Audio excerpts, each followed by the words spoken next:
హరే కృష్ణ. ఈరోజు టమాటా రైస్ చేయటం చూపిస్తాను. చాలా సింపుల్గా చేసుకోవచ్చు. ముందుగా టమాటాలని పీల్ చేసేసుకొని ఇలా ముక్కలుగా కట్ చేసుకోవాలి. పచ్చిమిరపకాయలు, కరివేపాకు, అల్లం చిన్న ముక్కని ఇలా పేస్ట్ చేసుకోవాలి.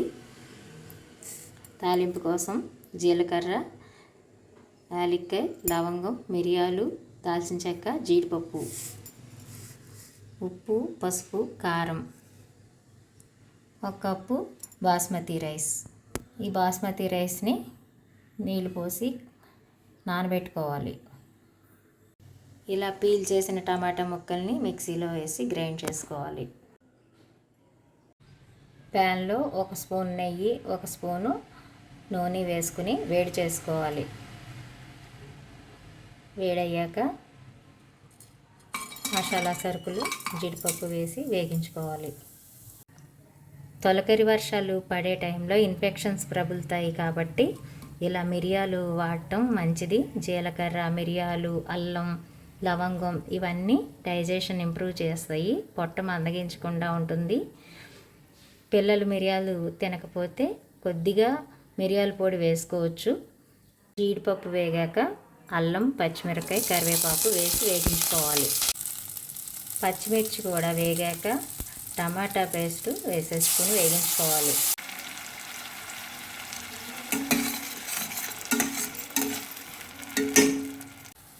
టమాటా పేస్ట్ మగ్గుతున్న టైంలోనే ఉప్పు, కారం, పసుపు వేసేసుకోవాలి.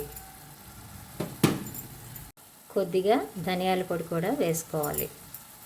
టమాటా పేస్ట్ వేగిపోయింది. ఇప్పుడు కడిగి పెట్టి నానబెట్టి ఉంచుకున్న బాస్మతి రైస్ని వేసేసి ఒకసారి కలుపుకోవాలి.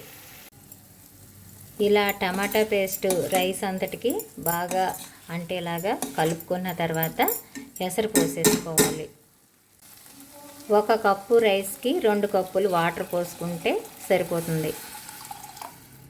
ఇప్పుడు ఉప్పు సరిపోయిందో లేదో చెక్ చేసుకోవాలి. ఉప్పు సరిపోయిందండి. భలే కలర్ఫుల్గా ఉంది కదండి. ఇందులో మనం క్యారెట్లు వేసుకోవచ్చు, ఉల్లిపాయ వేసుకోవచ్చు, బఠానీ వేసుకోవచ్చు, మీల్ మేకర్ వేసుకోవచ్చు. అన్నీ వేసుకుని చేసుకోవచ్చు. ఇలా సింపుల్గా కూడా చేసుకోవచ్చు. చాలా బాగుంటుందండి టేస్ట్. ఇప్పుడు కుక్కర్ మూత పెట్టేసుకొని 1 విజిల్ రానిస్తే సరిపోతుంది.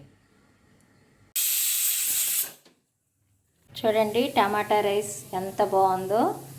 చాలా సింపుల్గా చేసేసుకోవచ్చు. టేస్ట్ చాలా బాగుంటుంది. గెస్ట్లు వచ్చినప్పుడు గ్రాండ్గా చేయాలంటే వెజిటబుల్స్ అన్నీ వేసుకుని బిర్యానీలాగా చేసేసుకోవచ్చు.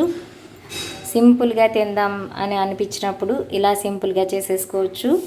ఎలా చేసుకున్నా ఆ సీజన్ని బట్టి, మన ఇష్టాన్ని బట్టి తయారు చేసే విధానాన్ని కొంచెం అటు ఇటుగా మార్చుకుంటే సరిపోతుందండి. ఇక ఇప్పుడు ఈ టమాటా రైస్ని హాట్ బాక్స్లోకి షిఫ్ట్ చేసేసుకుందాం.